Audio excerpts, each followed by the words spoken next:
Today we're going to learn how to elevate your emotional intelligence. What a great topic. I'm your host, Ryan Jenkins. I'm the co-founder of Sync Learning Experiences. And today's content is powered by Sync Learning Experiences. We create lasting learning experiences for companies' number one asset, which is people. And we do that through LMS courses, live workshops, custom L&D solutions.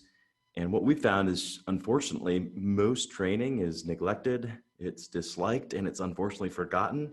And we focus and make sure our learning solutions are actually used, enjoyed, and applied. And we do that for some of the world's leading companies. So we love learning. We're glad that you're taking a posture of learning right now. And you can learn more about what we do at synklx.com. And now let's get into our content. Our presenter today is none other than Steve Van Cohen. Steve is the co-founder of Sync Learning Experiences and has over a decade of experience training and consulting with the world's leading companies on the topic of leadership, emotional intelligence, communication, just to name a few. Steve is also a Association of Talent Development, ATD, published author, and he's the co-host of the spectacular podcast called The Future of Learning and Development, where he interviews Fortune 500 leaders on the future of L&D. And he resides in Southern California with his wife and daughter. So without further ado, Steve, please take it away. All right. Thank you so much, Ryan.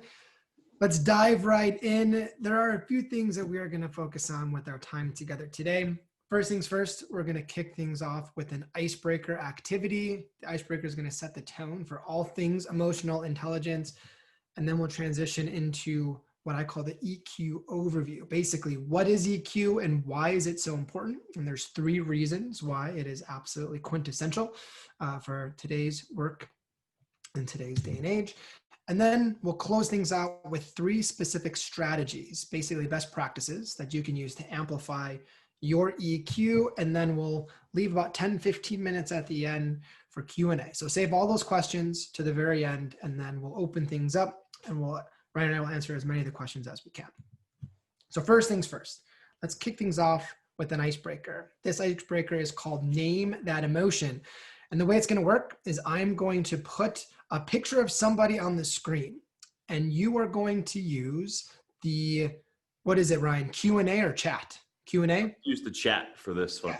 Okay.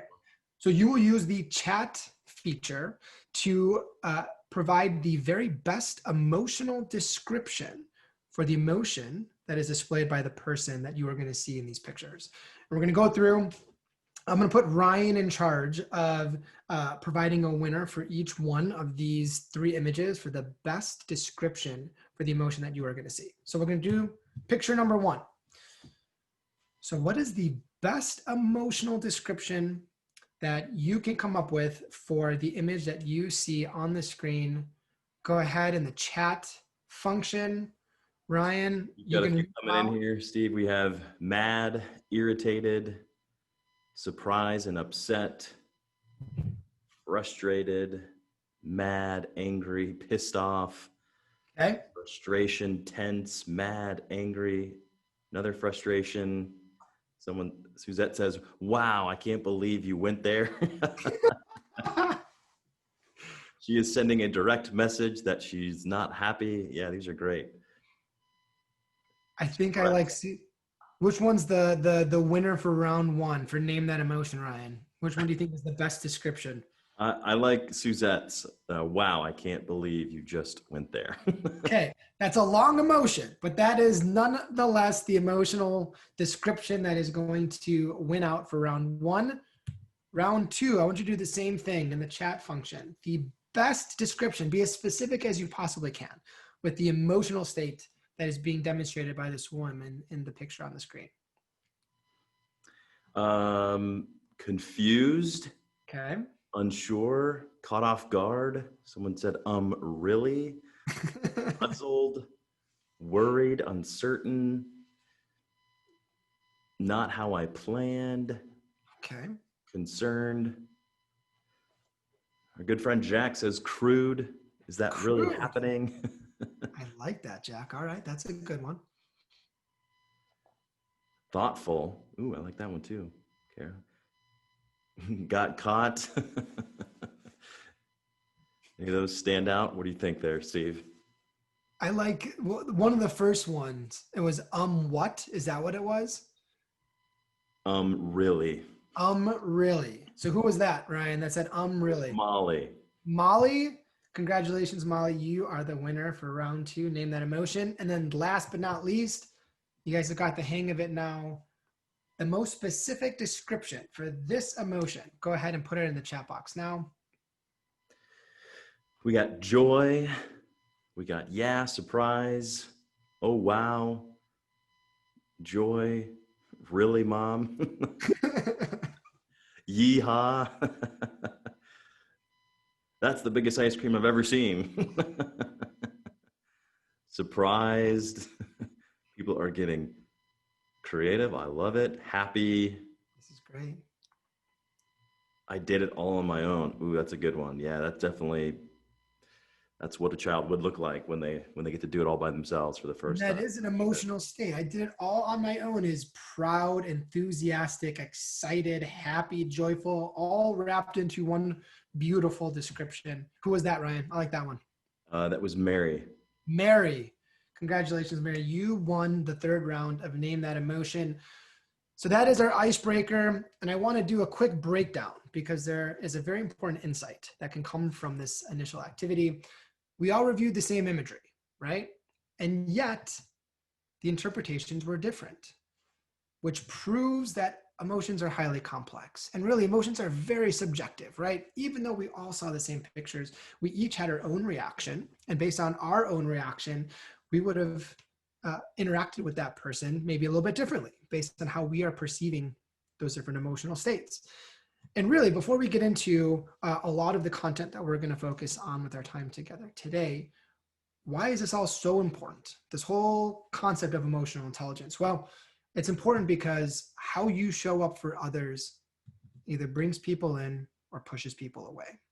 And we're going to learn why that is. And we're going to get into the reasons for the significance of emotional intelligence and the strategies that we can use to help amplify EQ. But really, before we transition into any of that, it's important we take a second and understand that the emotional state that we have day in, day out either pushes people away or brings them in. And that's why this is also significant. So we've done our icebreaker. Let's get right into the definition of emotional intelligence. So EQ is defined as an ability to understand and influence the emotions of both self and others.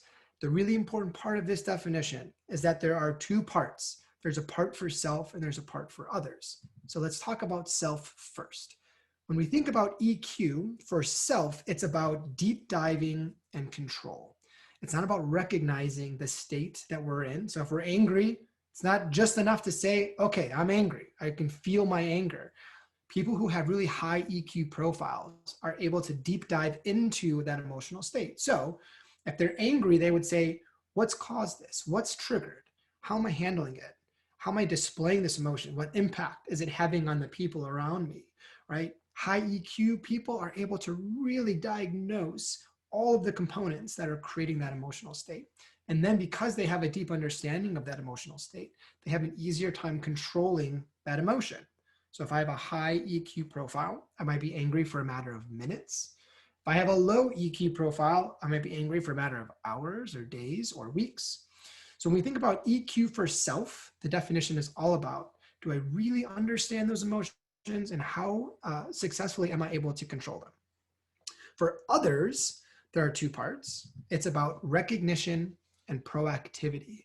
And I'll share just a really short story about how emotional intelligence shows up for others. One of my clients, his name is James, and James and I have worked together for the past 3 years.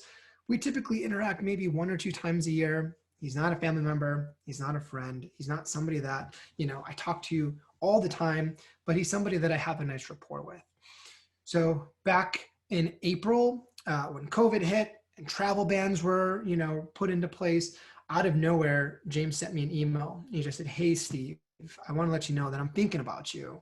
I recognize that with travel being suspended, your business has probably taken a hit. And I just want to acknowledge that I'm so appreciative of all of the work that you've done for me and my team. If there's anything I can do to help, please do not hesitate to get in touch, James. And it meant the world to me that this person who I don't have that much interaction with was thinking about me and recognized, hey, this person might be in an emotional state. And he was proactive enough to send me an email and just let me know that he was there.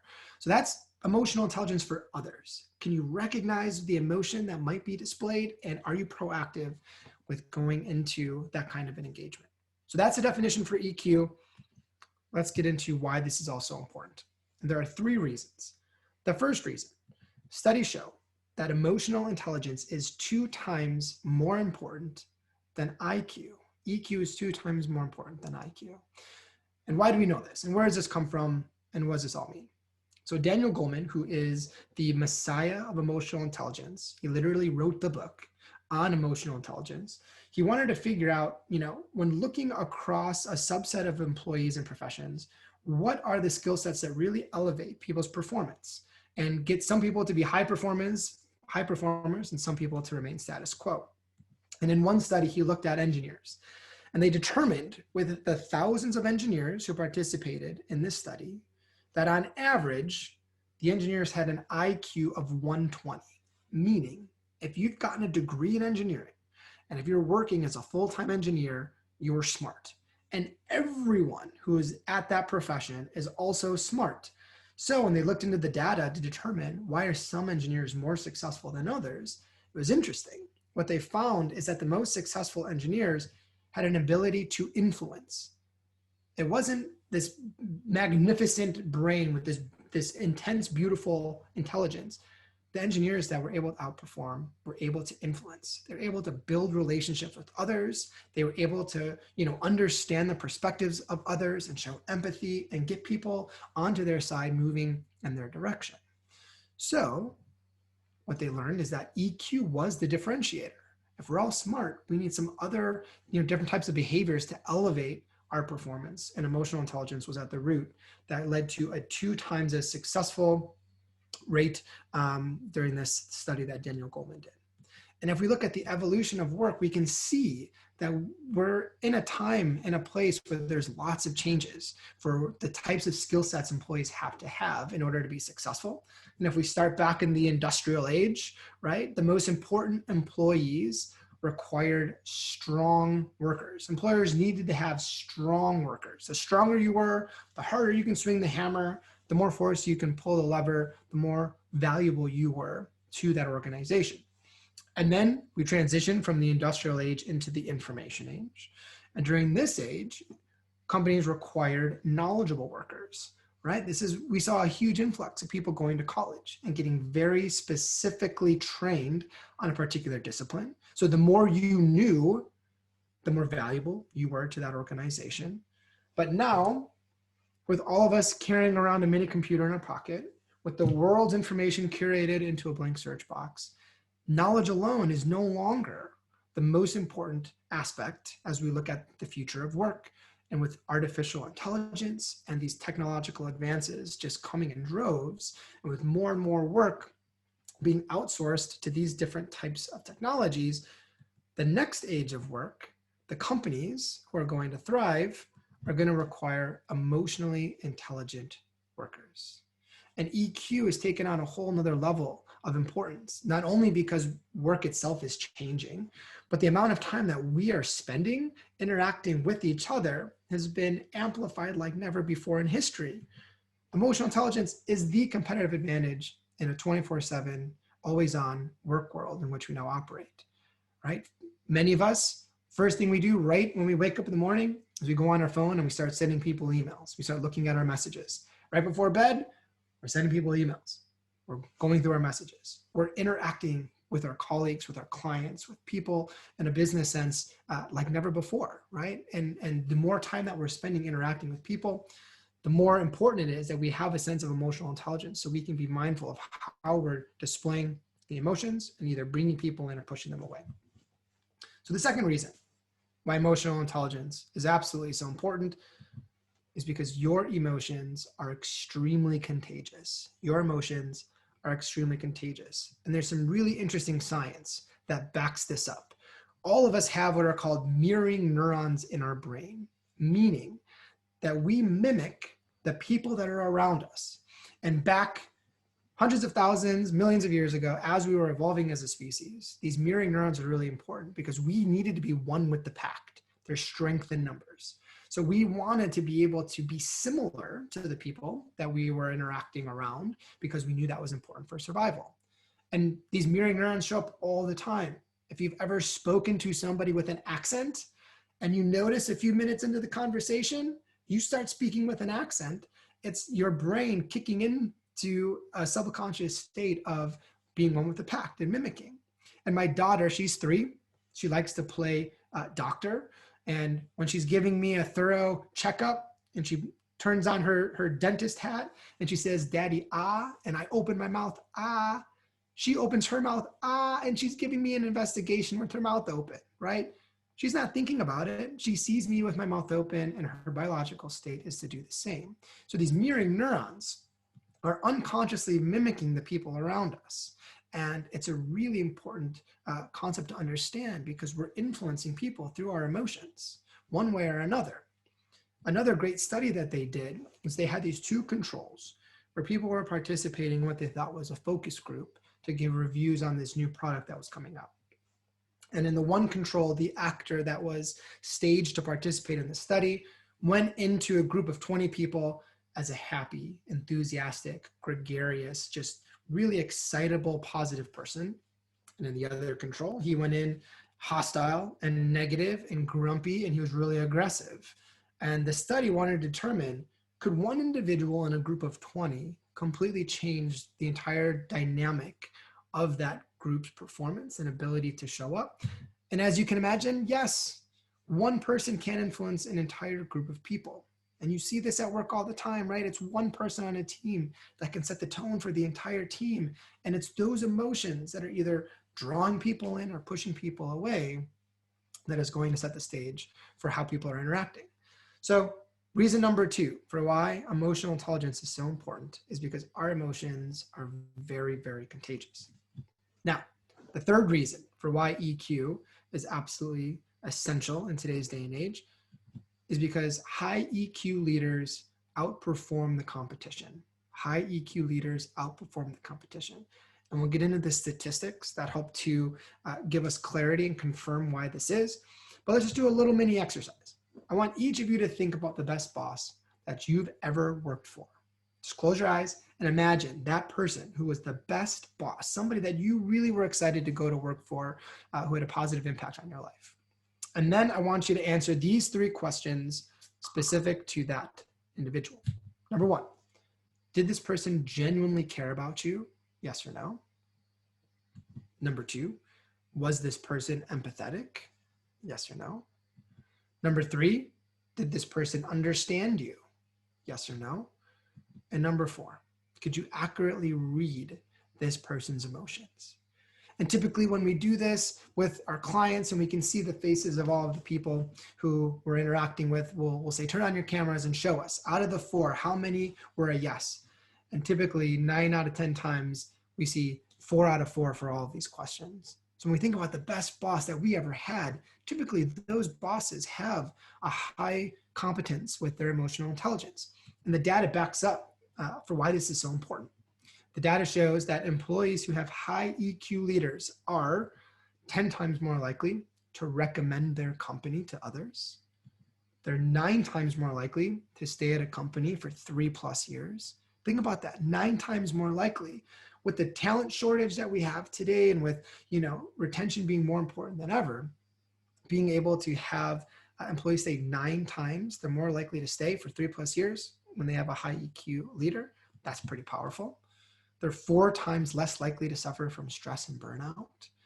We know the impact stress has on our health and well-being. And then lastly, employees are 2 times as likely to be engaged. And that last statistic is really important because Gallup has found that disengaged employees make 60% more mistakes than engaged employees at work. So if we could increase retention, lower stress, and have higher levels of engagement, thus mitigating some of the mistakes that happen on the job, all by having emotionally intelligent leaders, there's something pretty powerful going on here. So in summary, before we transition into the strategies for how to elevate and amplify your EQ, we got to remember that emotions are highly contagious. Leaders who show a high level of emotional intelligence have a better response from the people around them. And the future of work is really going to depend on our ability to have a high EQ. Studies are already showing it's twice as important than IQ. So what do? What are the strategies for us to begin actually elevating our emotional intelligence? There's a few things. The first one, before I show it, there's a caveat, because you've been told your entire life that you should be doing what I am going to recommend you stop doing. So please keep an open mind when we get into strategy number 1, which is to forget the golden rule, which I know maybe seems counterproductive, right? We've spent a lot of years owning up to the fact that we need to remember the golden rule and apply it as much as we can. But there's something important about the golden rule. We need to redefine the golden rule in a way that aligns with emotional intelligence. And the way we should do that, and just as a summary for those who maybe don't know what the golden rule is, it's treat others in the way you want to be treated. In a summary, that's what it is. I would recommend that we should treat others not in the way you want to be treated, but to treat others in the way they want to be treated. Because we all have our own unique profiles for the types of relationships and the types of responses we want from others. If I'm really angry, I might want to be by myself, whereas somebody else might want somebody there to help diffuse the situation, right? I might like a lot of positive affirmation and I want lots and lots of that reoccurring on a regular basis. Other people maybe don't want it as frequently. I might want feedback to be really direct and really often, whereas somebody else might want some softer feedback because that's how they're able to pay attention and listen. So because we have these unique profiles, we should be focusing on the needs of others and curating how we're working with others based on their preferences versus our own preferences. So that's an emotional intelligence best practice number 1. Forget the golden rule. And here's an example of how this would show up at work. So many of you know who Elon Musk is. He's the creator of Tesla. And several years back, they built a big manufacturing facility in Nevada. And when they started producing their vehicles, there was a lot of incidents. There were some injuries and things were not going well at the plant. And instead of just reading the incident reports, instead of talking to the managers and supervisors who were running, the day-to-day operations, Elon Musk decided that's not good enough. I'm not going to just learn about what's going on.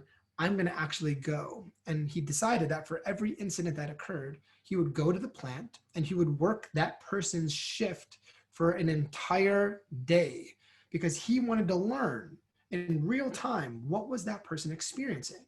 What are all the nuances that this person was dealing with that contributed to this error? And by understanding that person's workflow, he can then make recommendations on how to improve it. And he said this, which is really amazing. He said, this is what all managers at Tesla should do. At Tesla, we lead from the front tower. Managers must always put their team's safety above their own. Forget the golden rule, right? It's not about what you would recommend. It's taking the time to be mindful of what does that person need and how do I respond to their needs specifically. And here's an exercise that I recommend that you do at some point after our webinar today in order to put this practice into play. So the way it would work is you take a piece of paper and you'd write your name in one column and then the name of 3 colleagues in 3 other columns.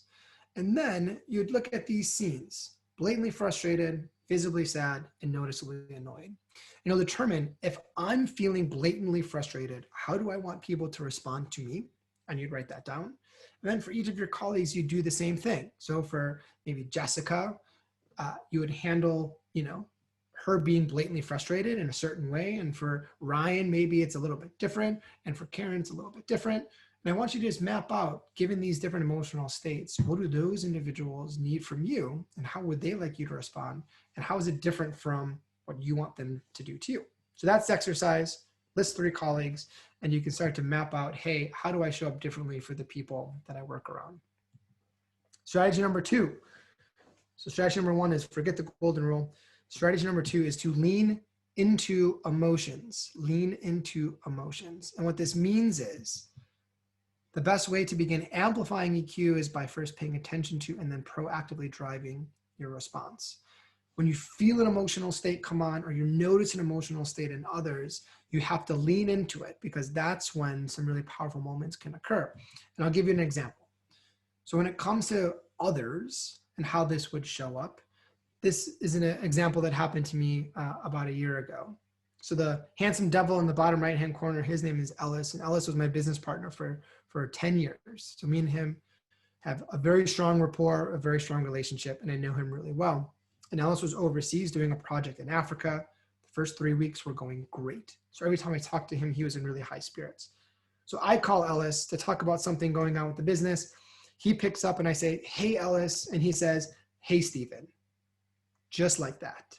And as soon as he said, "Stephen," I knew something was off. And in that moment, instead of diving into the conversation that I wanted to have about something going on with the business, I just said, "Hey, Ellis, what's up, man?" I said, "I can tell something's going on. Talk to me." And something was going on. And he was frustrated. And there was somebody that was participating in one of the programs that he was having a really hard time with, and he didn't know what to do. And we got into this 15-minute tangent talking about this thing that was not even close to the thing that I wanted to talk to him about in the first place. And yet, we had this great conversation, and it meant a lot to him. And it was a really productive, time for us to spend with each other. So that's leaning into it. I recognized it in a split second, and instead of just diving into what I wanted to talk about, I rerouted in order to have some time with him in that emotional state. So for self, the way that this would work is by being very, very mindful of the fact that emotions don't happen to you. And this is really important, because many of us are waiting for our external environment to dictate the way in which we feel. Ah, man, if I just lose those 10 pounds, then I'm going to feel healthy. If I just get that promotion, I'm going to feel successful. Oh, if I just get that car, I'm going to feel justified. When we wait for the environment to dictate the way in which we feel, we wait way too long in vain. Because in reality, our environment can influence our emotional state, but it does not drive it. Our emotions are manifested by how we decide to be, by how you decide to be, day in and day out. When you put on the desired emotional state and you own that emotional state, those emotions tend to show up more frequently versus waiting for all of these external factors to get in perfect alignment for me to feel a certain way. And we'll get a story into how this shows up towards the end of our time together. But that's the second strategy, is understanding that you need to lean into your emotions. Remember that emotions don't happen to you.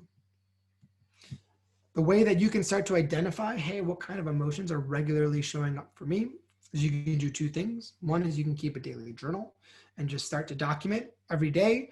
What did I feel today? Was I primarily happy, sad, frustrated, angry, confused? And you can just start to track and trend the emotions that are more regularly occurring. And then the second thing you can do is you can start to pay really close attention to the facial responses of the people that you're coming into contact with, right? We already learned that we have mirroring neurons. So how people respond to us can give you some clues. If people are smiling and happy and energetic and enthusiastic when you come into the room, then you're probably displaying those types of emotions. If people are, really short and sweet, or, kind of blunt or curt, then maybe, we're displaying certain emotions that are leading people to engage with us that way. So do a little mini audit and just start paying attention to how are people responding to me when I come into a room. That'll all give you some insight into the emotions that you're portraying. And then the next strategy, this is the last strategy that we're going to focus on with our time together today, is to deploy your red light often. Deploy your red light often. And what does this mean? It means to make the unconscious conscious by pausing and thinking versus reacting. Oftentimes, it is a split second that makes all the difference. 95% of the things that we do unconsciously, which is why if I ask you to bend down and tie your shoe, you're not going to be thinking about it. You're just going to be responding based on the hundreds of thousands of millions of times that you've done that activity. And our emotional state is the same way, right? Our emotions come in and go out oftentimes without a conscious ability to think and understand what's happening. So the red light is a tool that you can use to basically just stop. And I feel something, and before I just knee-jerk react to whatever it is that I'm feeling, I give myself a pause. And I just take a moment and reflect on, is this really the best way for me to be responding to this situation? And that red light, the 1 or 2 seconds to just prevent a reaction, can make all the difference. So we'll go with one more quick bonus lesson because I know we're coming up to our time. And that is to make sure that when it comes to EQ, you get really specific with the EQ improvement. It's a massive topic. And instead of saying, I just want to get good at emotional intelligence, we can say, I want to get good at controlling my emotions, or understanding the emotions of others, or being able to, really help and be present with the emotions of other people. There are a lot of elements to EQ, and it's really good for you to pinpoint exactly where you need to focus. And this is a great resource. If you just do a Google search for emotional intelligence test, the first thing that will probably pop up on that first page is from psychologytoday.com. And it's a free test. It's a 40-minute questionnaire, and it gives you really good insights into where you're strong and where there's opportunities for improvement with regards to your emotional intelligence. So go ahead and take some time to really pinpoint those areas for you. And then remember, we don't know what we don't know. So in order to amplify our EQ, we have to first understand our current baseline. So with that, I'm going to skip over that final story, Ryan, because I've been excited to talk about EQ, and I've been talking for quite a while. I want to make sure we have enough time for Q&A with the people who are still with us. But before that, just as a reminder, Ryan and I, our goal is to always create lasting learning experiences for your team, whether it's off-the-shelf LMS courses or in-person or virtual workshops. We're building some really cool custom L&D initiatives. We're here to be able to be of value. So if there's anything that's top of mind from an L&D perspective, that's my email address, stevenc@synklx.com. Please feel free to follow up. There's a lot more content I have on emotional intelligence that would love to share for additional resources. Would love to talk about anything top of mind for you from an L&D perspective. So look forward to chatting. And with that, we're going into our final Q&A. So for those of you who have any kind of questions, you can click on the Q&A button that you'll find at the top or bottom of your bar. Ryan, I'll have you curate some of the Q&A questions that come in, and we'll spend however much time you all want to spend with regards to any questions you have about emotional intelligence. Yeah, sounds good. So yeah, please use Q&A or use the chat as well. I'll be monitoring both. Looks like we've got a couple coming in here, Steve. I did want to tell everyone too that you will get copies of these slides as well as the recording of this webinar. So again, thanks for being here.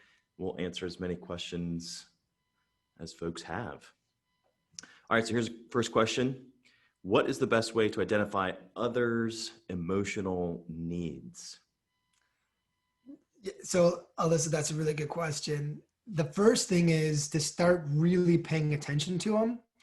Oftentimes we got to like pretend that we're poker players.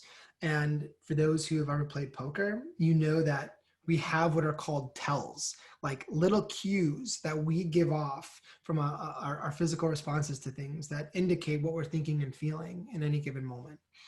And oftentimes the emotional needs are displayed really subtly. And unless we're really paying attention to what they are, they might go unnoticed. So that would be the first thing, is to really stay hyper diligent and focused on paying attention to how people are reacting around you. And then the other thing is just to ask and, bring it up in a non-threatening way. Like that conversation I had in my example with Ellis, right? I could tell something was off, and I took the opportunity just to say, hey, I know something's going on. What's up? Talk to me, right? And by opening the door to allowing them to share, then usually if there's a level of trust and a level of rapport, they'll tell you exactly what's top of mind, and they'll give you everything you need to know about their emotional state. And then you can have a really healthy conversation about it. So I guess the first is just be really aware of those emotional cues, and then make sure that you ask the questions to draw them in. Ryan, any other thoughts around that question? Yeah, great question. I would say a good way to identify others' needs is to get better at quantifying or qualifying your own emotional needs. And I think one way of doing that is to expand your vocabulary as it relates to emotions. We tend to kind of go to the, mad or angry or happy, sad, but there's so much more, as we experienced in that first exercise. They're very complex. So there's different resources you can find online where there's just lists of 20, 30, 40, 50 emotions. And if you're feeling something, you can sit down with one of those resources and try to pinpoint, oh, that's really kind of what I'm feeling. And so I think the more aware you can be of your own, I think you're going to be that much more in tune with those who sit across from you or you work alongside or whatever. So hopefully that's helpful. Well said. That's it for the questions. Any final comments or thoughts here, Steve, before we conclude? The only other final question or comment is, we know training is challenging. We know you want to get it right. We can help. Go to synclx.com. Email me, stevenc@synclx.com. Like Ryan said, he'll follow up with an email to provide the deck. And if there's any additional resources, don't hesitate. Please get in touch. We love to talk about these things and help where we can. So with that, Ryan, thanks for being a great host. And y'all have a great rest of your day.